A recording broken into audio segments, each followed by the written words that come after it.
Hello again, Chris Lee and Chase Robinson of Southeastern 16 talking Tennessee in the college football playoff. When we do that, our go-to guy for Tennessee, the legend himself, Tony Basilio, who's the man in Knoxville sports radio. Tony, how long have you done this in Knoxville now? It's been long enough to know better. I started in 1994.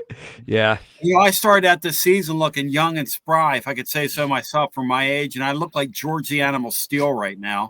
I'm going on like I'm morphing into Grandpa Munster here. I need some time off, guys. This is wearing me out. Wow, I mean, we were going through your stuff, but now that you have baseball to cover year round, I mean, it's a whirlwind. I want to ask you something before we get into football.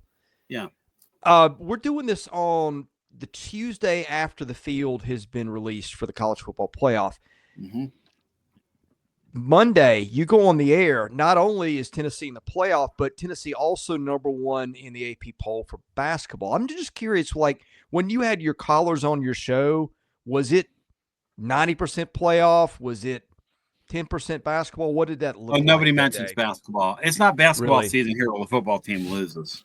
Now, wow, which is crazy because that's a basketball crazy community now too. Well, yeah, but with what we do, and we do a post-game show here after every basketball game, and the numbers are okay, When football season ends, the numbers explode. Sunday, we did a draw show. So we came on the air at 15 minutes before ESPN's telecast, and we did a watch-along. And then we took calls afterwards for a couple of hours. So about three total hours. And we have our numbers. We looked at them yesterday morning. Were football game-ish. Like, wow. And we were on opposite, like the NFL, like on one stream alone on the Twitter Spaces. I looked up at one point and saw like 12,000 people, and I'm going, well, the interest level in this here, like Chase, where you are, this is old hat, this whole playoff thing and competing for championships. This market, this fan base has been through the desert. And they were starting to think it wasn't ever going to return. And guys, it's, it's back. It's fun. What was the take on the draw? I mean, I know everybody kind of expected it. That probably one of the most predictable things in the bracket was that Ohio State and Tennessee would be matched up, that it would be at Ohio State. So I'm guessing the element of surprise was maybe gone. If it wasn't, let me know. But, I mean, that's not – that's not exactly a great draw. Now, I'm not saying Tennessee couldn't beat anybody and everybody, but my goodness, the bracket format, drawing Ohio State on the road, and then I think winner gets Oregon. I mean, that's brutal. It's an impossible draw. Yeah. In fact, not only does the winner get Oregon, then if you win that game and you play the thing out, it looks like the winner of that game has to play Texas down in Dallas. Yeah. Good luck. Yeah. Good luck with that. And so, the weird thing is, if you look at the way the thing shook out, we were talking about today, and I don't know what they're going to do with this. If I were them, I wouldn't touch this format. You've got everybody angry. Listen, you've got everybody mad at your sport, which means everybody's talking about it. Yeah. And the NFL, what they've done for years, which they're genius at, is getting people to talk about their league 24/7. And it's not that interesting. The NFL is not that interesting. No. And people talk about it 24/7. They've convinced themselves it is that interesting. Whereas, let's face it, major college football is a great game. Now, Alabama fans are mad because they got left at home and, this, that, and the other. And, and this fan base is angry because they got a bad draw. And and Tennessee fans wanted a home game. And, hey, listen, at some point you got to go play the games. And in a weird way, when you start talking about this Ohio State team, we've drilled down on them the last couple of days, Chase and Chris. And I'll tell you what's interesting. I've had two beat writers from two different places, one from Michigan, one from Ohio State, tell me that the whole reason that the Ohio State-Michigan game looked the way it did is Ryan Day wanted to prove to himself that his football team's tougher. than Ohio State, and that's why they didn't use their wide receivers. That's why they didn't throw the ball. And that just – I'm going, who does that? But that creates a real opportunity for Tennessee. If I was Josh Heupel, I would bait this guy. I would say, hey, man, in the Southeastern Conference, we play tougher football and hope that they'll, want to play the game between the tackles, because that's really Tennessee's hope. Because those wide receivers from Ohio State are so good, guys. So good. I'm going to give Chase the next one. Before we do that, paying the bills, BetOnline continues to be the world's most trusted betting platform, your number one source for online betting. From the earliest odds to in-game live betting, BetOnline provides you with all the action and the ability to watch the games as they happen. If you want to bet on this, last I checked, I think it's Ohio State and 7.5, with the largest selection of odds on everything from football, the NBA, college basketball, NHL to UFC. Head to BetOnline today. Don't forget to use promo code BELIEVE, that is BLEAV, for your welcome bonus on your first deposit. BetOnline, the game starts here. And we watch Tennessee, but we also are watching every other team. I know you probably watch Tennessee a little closer. You talk about them every day. You hear from the folks. To you, what are some strengths of this team right now? Going into the playoff, coming off the win against Vanderbilt. What would you say are some strengths to this Tennessee team like right now? Defensive line is the known, and the ability to run the football is the known. The unknowns are, what's my quarterback play going to look like in a playoff game? What's my pass blocking going to look like in a playoff game? And are my receivers going to make enough plays to win a game of this type? But my knowns are things that travel. I've got a great defensive line. Great. Yeah. And I've got a wonderful running game. Generally speaking, I mean, you guys follow the sport. If I can do those two things, if I can run the ball on you and stop you from running the ball, I've got a pretty decent chance to win. That's why Tennessee's here today. Yeah, it feels like the 1980s again. It does. And Heupel's shown a lot of discipline this year in not trying to force his offense on this team, because this team wasn't capable of doing that. They're here because they managed their way around it, let the defense carry them. And it was a weird year in the league, guys. Weird quarterback play. Yeah. You guys cover the league in totality. Have we ever seen spottier quarterback play in this league from top to bottom? I'm thinking, I didn't even check the All-SEC. Who was first team All-SEC quarterback? I can't even tell you who it would be. Who are you going to give it to? Maybe Jackson Dart on numbers. Maybe Lenore Sellers based on second half. I mean, it was like nobody's really bad for the most part. Right. You got a couple, but I think the gap from 1 to 12 or 13 is as narrow as I've seen in a while. But who's great? Who do you look at and go, man, I'm going to win a championship with that guy? I mean, you look around and you go, probably the best quarterback in the league was the kid at Oregon this year. Because that was a big mistake by Oklahoma. Oh, man. Big mistake. And now Jackson Arnold's in the portal. So, I want to ask you two-part question. Health. Sure. I saw Tennessee at Vanderbilt. I saw John Campbell, I think, go out a couple times. I don't know if that was injury. I think injury was part of it. It might have been effectiveness too. And then Pearce was kind of off and on. I'm guessing those are just normal bumps and bruises. Do we know the status of those two guys? Okay. Yeah, they're fine. The other thing I was going to ask you was about quarterback play, Tony, because you saw Arkansas, the way they beat Nico, just dropping 8 into coverage and saying, go at it. You saw the Florida game where Billy Napier just said, hey, look, we're trying to force them to throw the ball. It said it on live TV. I don't know if maybe it's just Vandy. Vandy's not one of the better defenses in the league. They're not awful. But I was impressed with what he showed against Vanderbilt. 4 touchdowns, 1 pick. I think he only threw 2 picks in the second half of the season. I don't know if that's a guy getting older. I don't know if that's the schedule getting easier. maybe you don't know either, but I was just curious how you process the way that he ended the season, because the mistakes were fewer and further between the last 6 games. Combination of all the above. And the other thing that's real impressive about the Vanderbilt game is you're down 2 scores early. Yep. Thank God you're not in a hostile environment. Yeah. Let's put it this way. If this Tennessee team, which has been slow starting, if this Tennessee team, and off their 2 bye weeks, they were really slow starting. If they are slow starting when they take the field with Ohio State, they're going to get whacked, because you do not want to do that in that environment, especially with the playmakers Ohio State has. On your Nico question, Chris, I say all the above. I think, sure, the schedule lightened a little bit, but offensively, they were having trouble making plays against air at one point this year. The thing is, the shell look that everybody uses on them, which is something that's used in the NFL now, teams do it to the Kansas City Chiefs every week, which is, we're not going to let you throw over us. And so we're going to make you drive the length of the field. For some reason, and I can't figure it out, maybe you could help me, Clark Lee decided to turn that thing into a 7-on-7 game. Yeah. Rushed 3 players, didn't put any heat on the quarterback.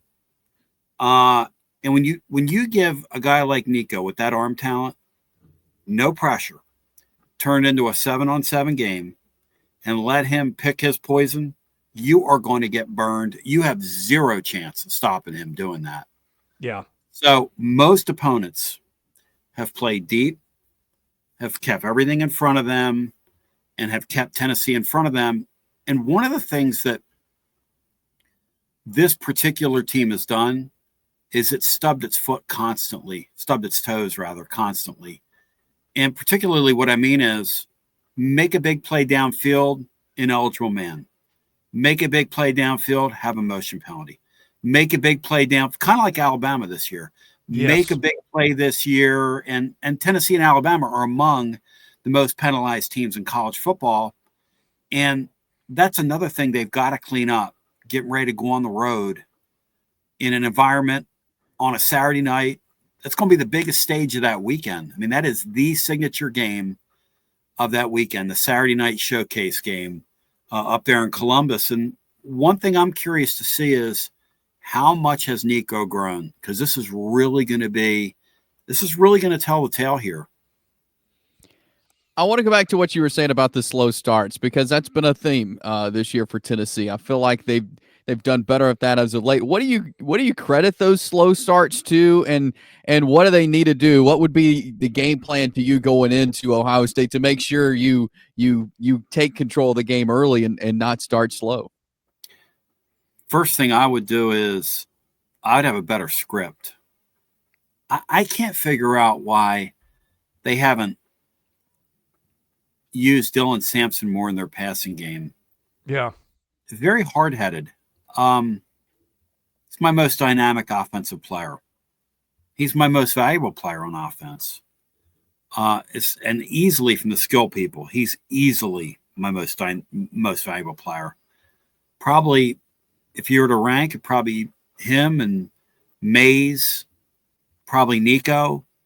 I'm not mentioning any wide receivers because they're hit and miss. So I guess if I'm wanting to start fast, Chase, I'm going to feature my best player early in the game. Really curious. They had I'm trying to remember the game here, UTEP, penultimate game of the year. And it's an off week. It's one of those deals where you're just working on things.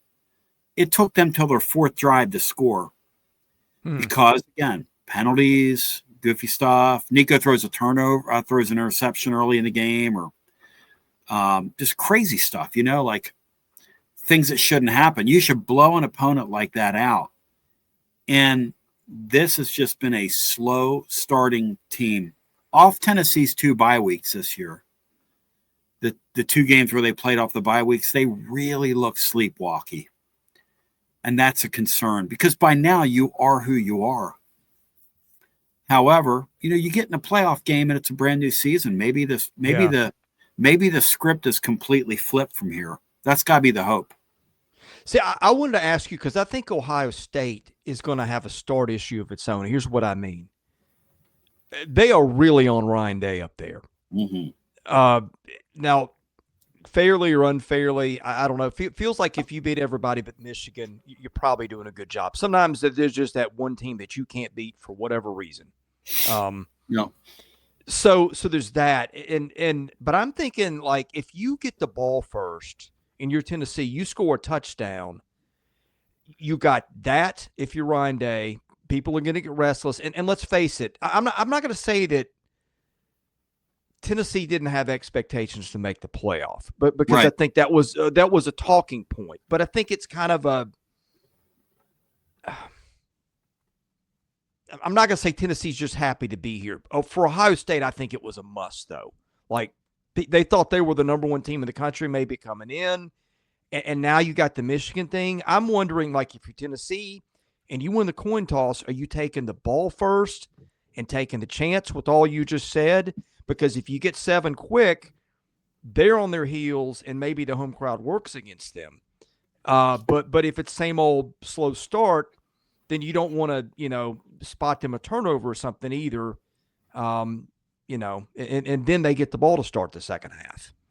You know what? I'm writing that down for my blog here. Tennessee wins toss, do they take the ball? And I am doing that in real time. I take notes on my phone. Tennessee wins toss, do they take ball? That's a great topic, and it's a great question, and it's one I'm going to throw out to my audience.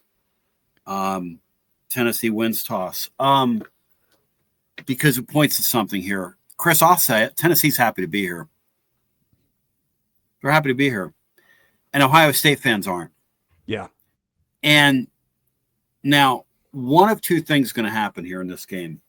Because we've seen it here with basketball teams. We saw a basketball team when Conzo Martin was here.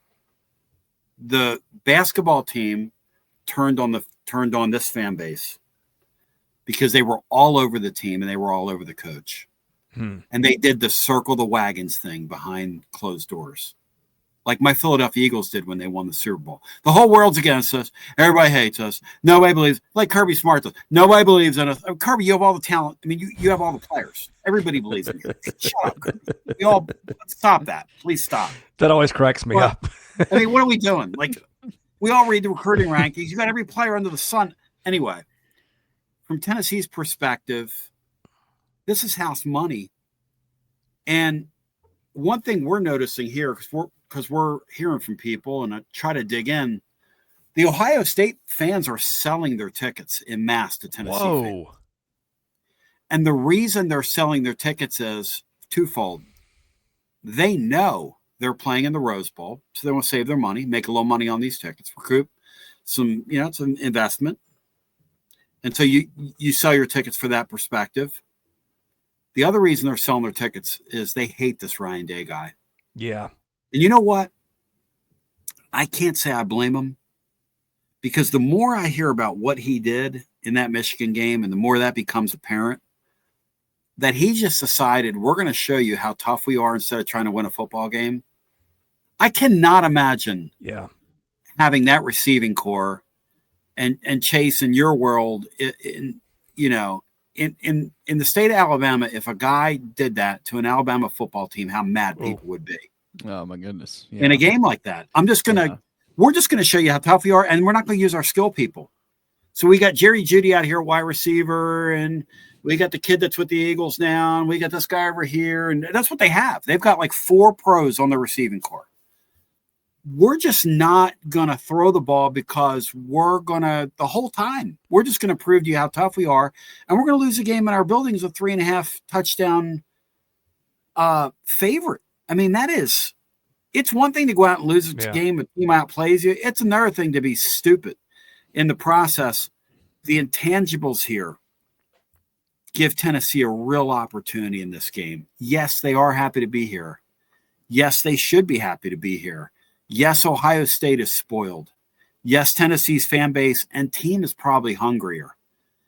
Ohio State's a lot more talented than Tennessee, though. But these games aren't played on paper. They never have been. So it makes the game interesting. I want to ask you guys both something. This is a little sidebar, but I think this could be kind of entertaining. I've always thought Alabama-Auburn was the nastiest rivalry on the planet. Mississippi State Ole Miss may have a case. There's less at stake. I'm starting to think Ohio State Michigan may take the cake of all of it. I think they're all great.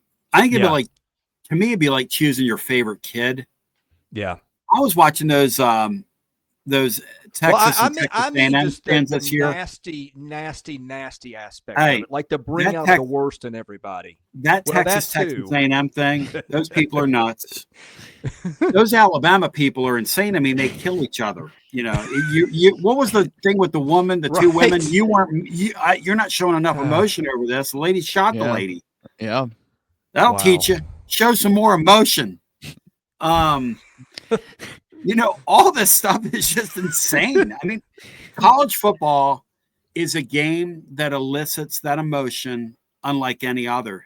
You know, we were talking today on the air because I had a guy on from M Live, Michigan guy, who was saying, this Ryan Day guy, I'm telling you, he just decided we're running the ball and that's it.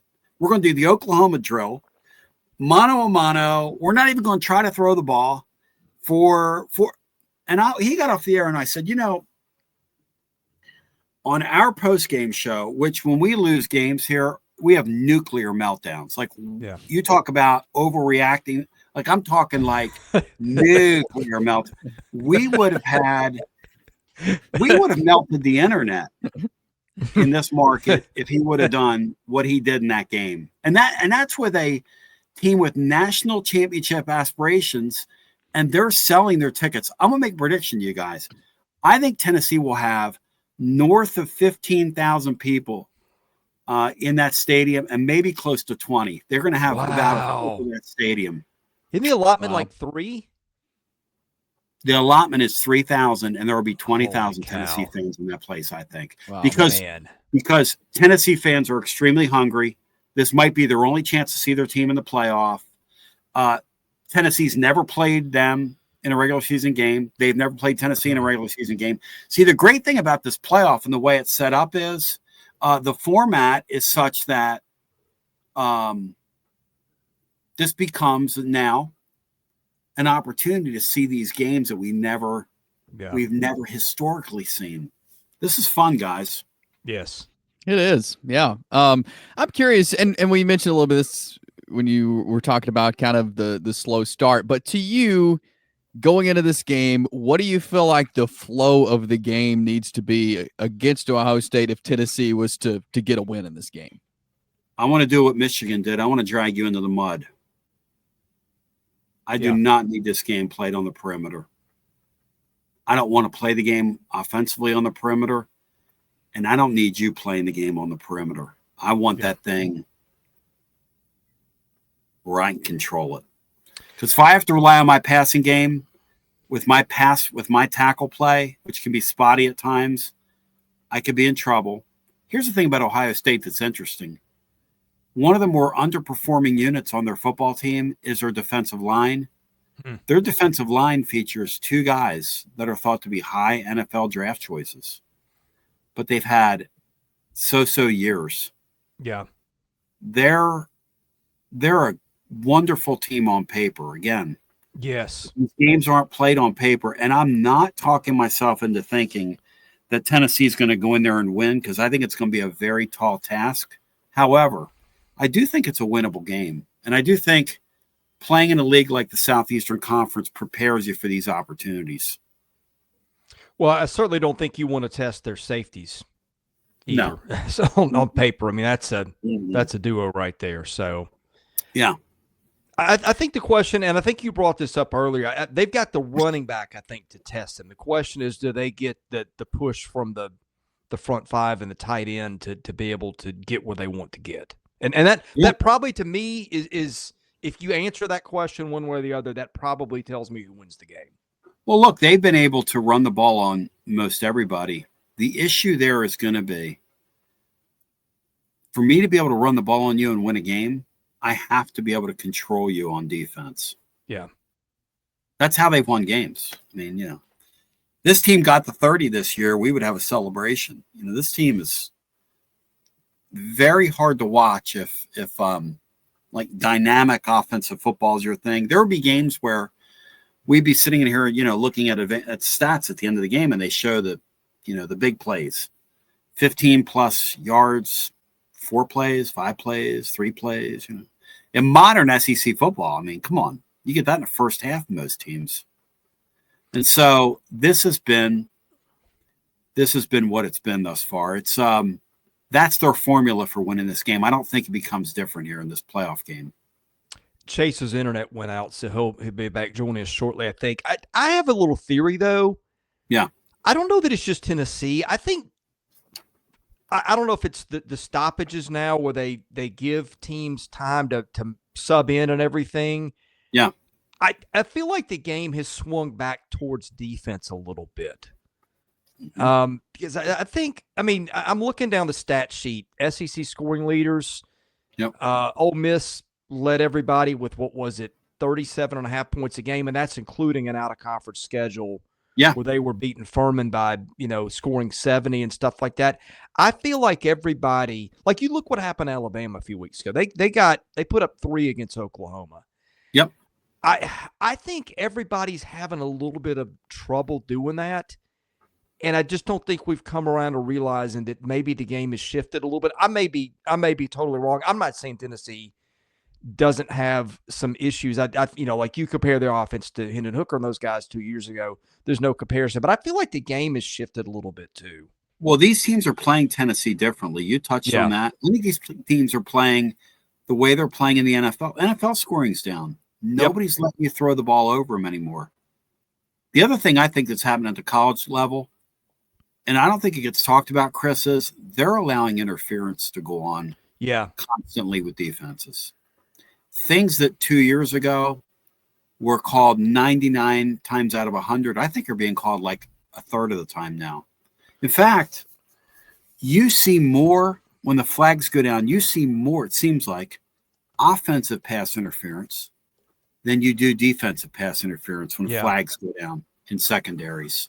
And you never saw offensive pass interference before. I don't know if you've noticed that, but they're allowing a lot of hand fighting to go on. Yep. They're allowing a lot of contact. They're allowing a contact when the ball's in the air. Stuff that used to really be called. Plus, when you take your safeties and drop 15, 20 yards from the line of scrimmage, and most of these teams are forcing these teams to have to function in 8, 10, 12 play drives. And I just think major college football, even though it's professionalized, is still a sport of great imperfection. Yeah. And you're going to count on your opponent to eventually self-destruct.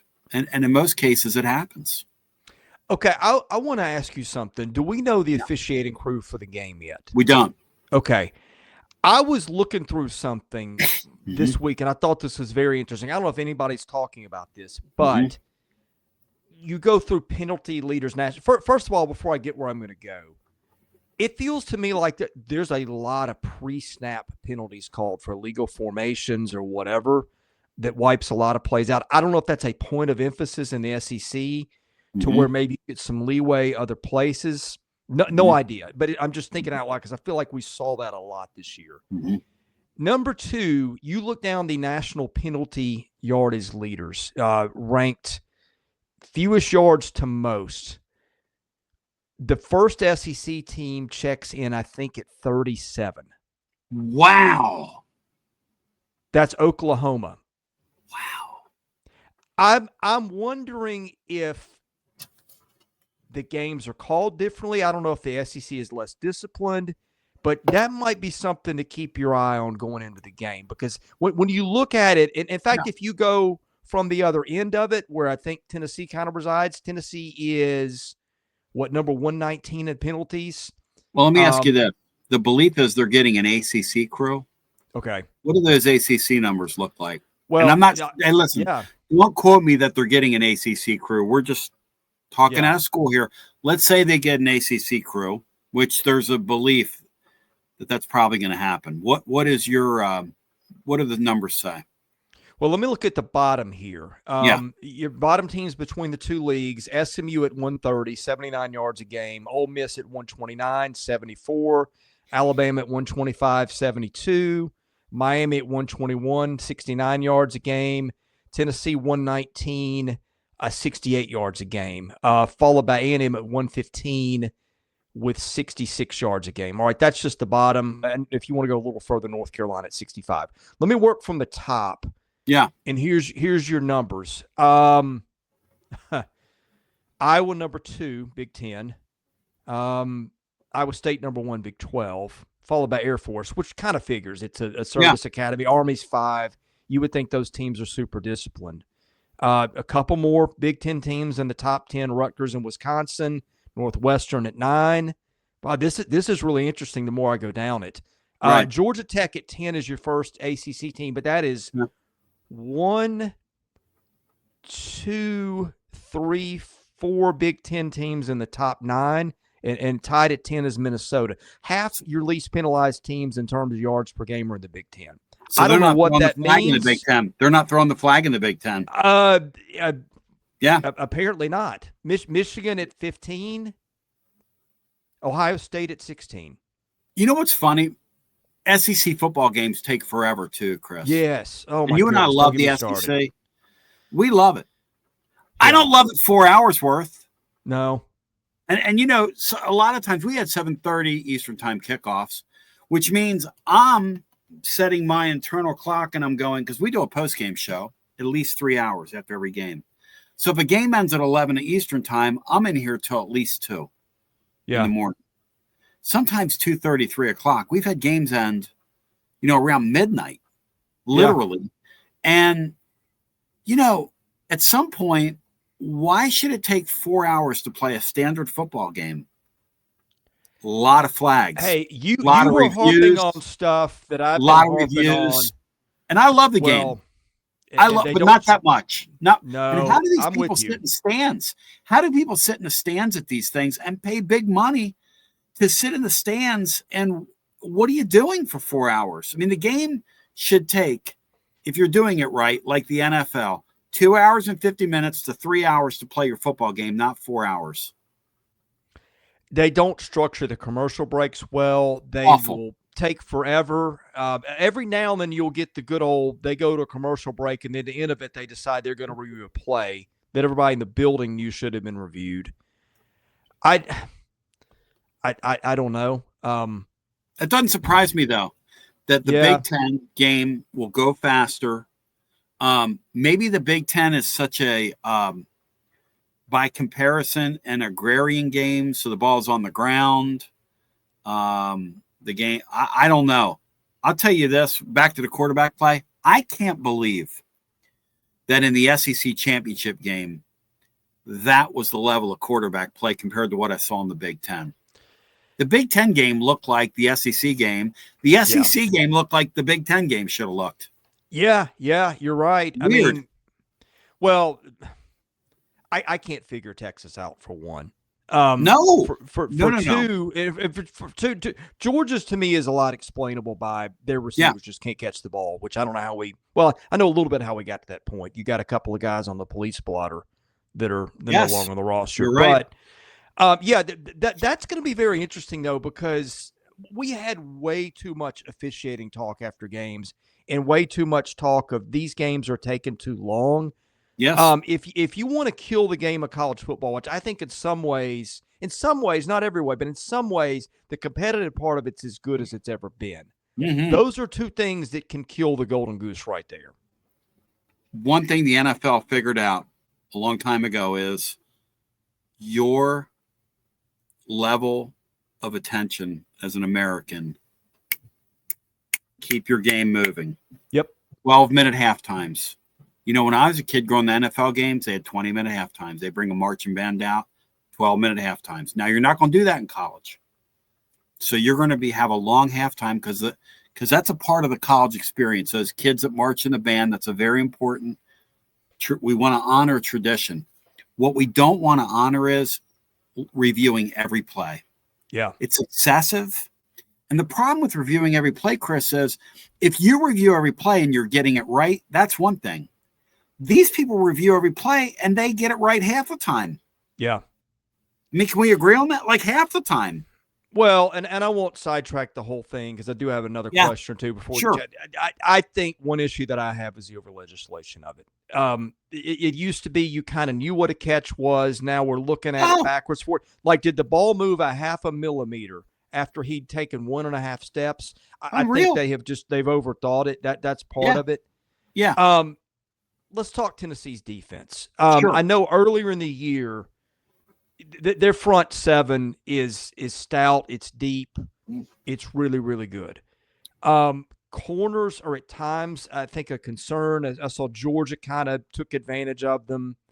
You can talk about officiating there too if you like. But McCoy, to me, when I watch him, is really good. It felt like he's kind of stepped up, and when I've seen him, has done some really good things. Yeah. What are your concerns on the back end when the ball's in the air? Safety play. Okay. McCoy and Ricky Gibson are excellent players. They're fine at nickel. The issue is you got, with this Ohio State team, a team capable of creating mismatches on you. Georgia killed Tennessee with their tight end. Killed them. And that certainly the possibility, again, Tennessee's got to keep this game played in here. They don't want that game played out there. Now, the corners, you talk about McCoy. McCoy is probably their defensive MVP. I mean, when you really get down to it. How do you have the season you have? Well, you have the season you have because I've got a shutdown corner. Yep.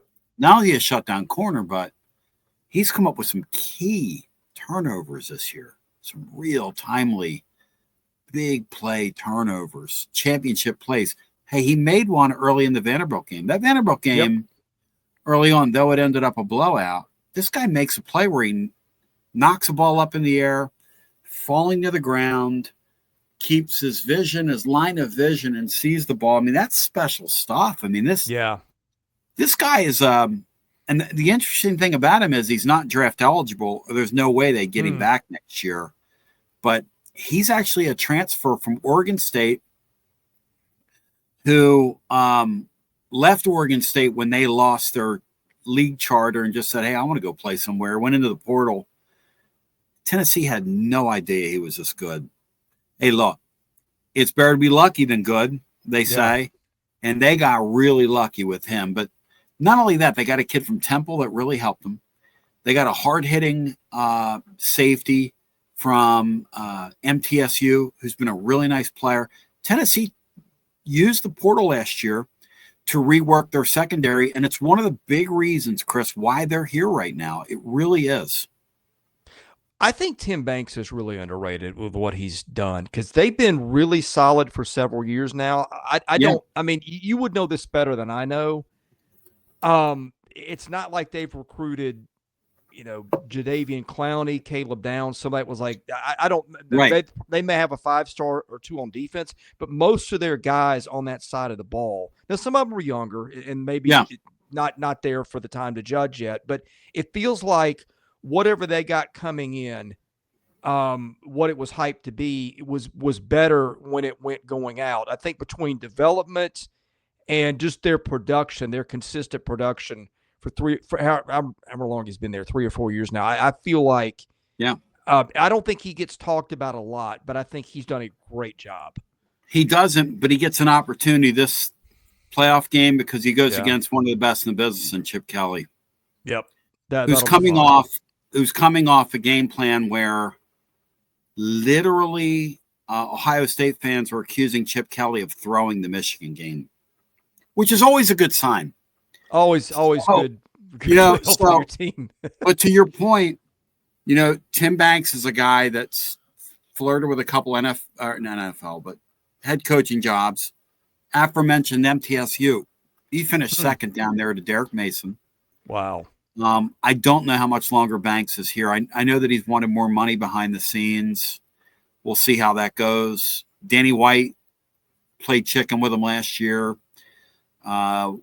wasn't in favor of giving him a multi-year deal. Tennessee's administration wasn't. So I don't know. We'll see how it plays out. Yeah, he's got a better job where he is than that head coaching job. Are you kidding somebody me? in there? No, Yeah. I mean it's not even close. Yeah. Yes. Yeah. Last thing on the way out, give me a storyline or something you're watching that we haven't talked about.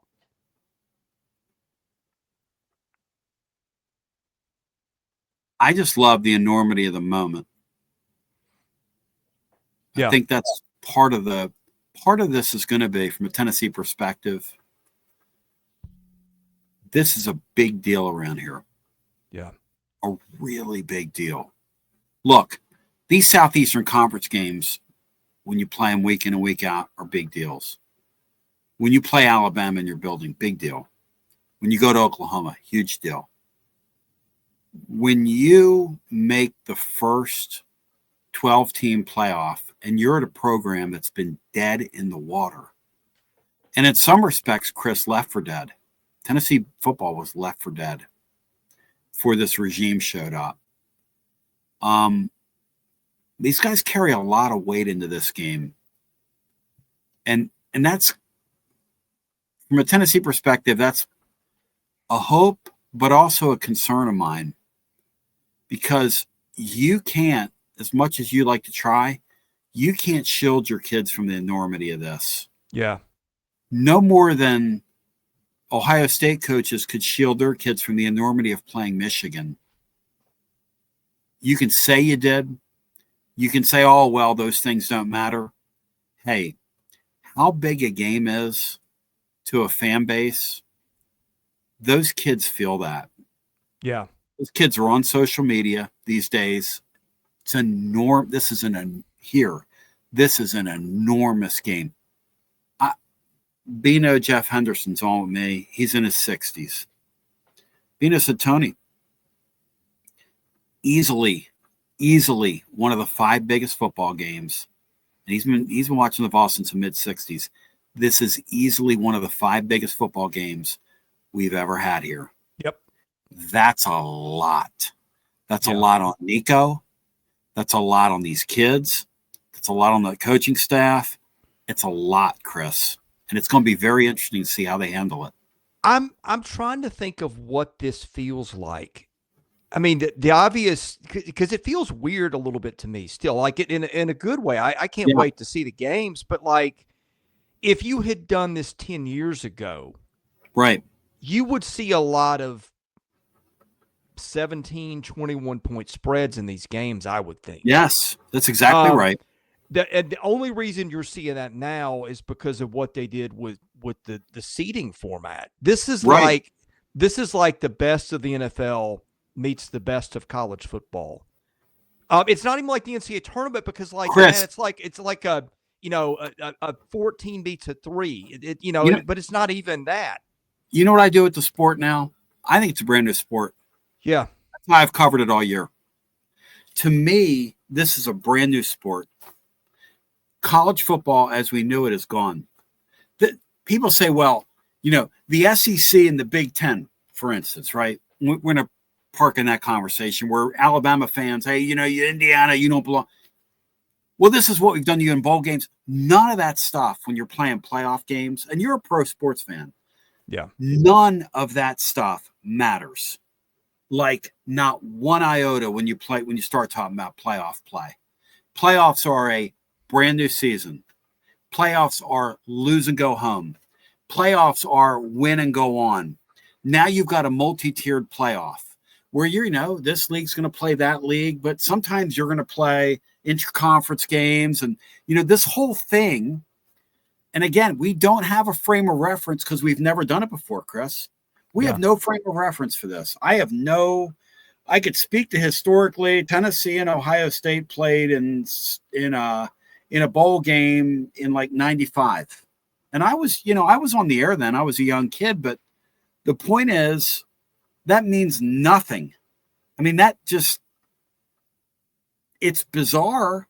Yeah. This feels like watching that 12-team playoff come together. And by the way, I wouldn't change a thing if I were them. Like I told you guys earlier, because the conversation that this has created has been so good for the sport. Yeah. So everybody, I will disagree with you on that one. Yeah. We see eye to eye on 98% of stuff, Yeah. I think. But I think, to me, you want to get a format that is solid in how you reason through it as you can get it, from the how the teams were selected to the seeding process to every. And I will say one thing. The emphasis on conference championship games, I think Greg Sankey had a big voice in that, from what I've heard. Yep. I think indirectly cost the league in this him. case, just as it did. Yeah. And the unpacking of this offseason is going to be very interesting to see how it goes around the league. Sankey a couple weeks ago, I guess it was 3 weeks back, who could have ever foresaw that Alabama team was going to do that with Oklahoma? Nobody. Nobody. When he said it with Alabama in mind, which was, we cannot use these championship games as a punishment. Yeah. They're only a reward. Yeah. And once that becomes a case, that's called being hoisted on your own petard, because they had to honor SMU at the end of that game. They had to. Well, I thought when Clemson got announced as the 12, Alabama was getting in. Did you really? Yeah, I did, because A, it's Alabama, and B, SMU just beat Clemson. Or, I mean, Clemson just beat SMU. Like, I was thinking, Clemson's in, Clemson's the 11, right? Maybe. But that's not the way it went. Right. So, and we were doing the watch along here, like I was saying, and my guys were like, one of my guys is real steeped in the gambling markets. Real steeped. Oh, the odds for SMU, he said, hey, the charts. They knew. Yeah. He said, hey. Yeah. He said it's going to be, because I was like you. I was going, there's no way. Because this is Greg Sankey's playoff. Yep. There's no way they're leaving Alabama out of Greg Sankey's playoff. And now Greg Sankey has to live around those people. See, the thing about the league office being in Birmingham is you got to work, worship, play, socialize, recreate, you name it. You're doing it around that fan base, and that ain't going to be pleasant this offseason. I've always wished for the SEC office to move to Nashville. Maybe that's the thing that'll do it. No question. Yeah. So, yeah. Well, hey, Tony, it's been a pleasure. It always is. Tell folks where they can find your work and what you've got coming this week. Every day, Chris, tclub.team. We do it every day. Like tonight, there will be somebody in here doing post-game show following Tennessee and Indiana. The Vols play Illinois, post-game show. We did 3 hours after the draw the other day. We'll do probably 5 hours after the playoff game. We're live. We super serve our fan base, love our community, love on our community, have a great radio family. Blessed enough to do this for 30 plus years. And you can find it all at tclub.team, tclub.team. And Chris, I admire you so much, man. I was talking to George Plaster about you the other day, and I hope your ears were burning, because we were both giving you maximum love, my brother. Well, you guys are two of my favorites in the sports media business. You always, I think the people that have character in this are the ones that you get close to. And I think that both you guys, you're wonderful in what you do. You're legends in your field. And on that note, God bless you and your family. Have a Merry Christmas. You too, man. Merry Christmas to you, brother. For all the Tennessee fans listening to this, best of luck to you. Have a safe trip to Ohio State and back. And looking forward to the memories that come out of this one way or the other. Let's hope they're good, because I just hope the Vols play well. That's the only thing I don't know. You win, lose, draw these things. You just want your team. Because I know you're a Braves fan, right? Yeah. And you guys in the postseason, sometimes you're mystifying. And I just hope Tennessee does not have as just a fan. And for this fan base, you get there, just play well. If somebody beats you, they beat you. Yeah. Well, I think the best part is none of us have any idea what's coming next. And that is better than most of the football postseasons in college football in my lifetime. It's just like, can these guys play with Alabama? Can these guys play with Georgia? You know, maybe on a good day, yes. Now it's like, which of which of 7 or 8 teams is going to win, and I think it's fantastic. So thank you, Chris. You're a blessing, man. All right, same to you, Tony. We'll see you again soon. Thanks for joining us. I'm Chris Lee. You've been watching Southeastern 16 presented by BetOnline.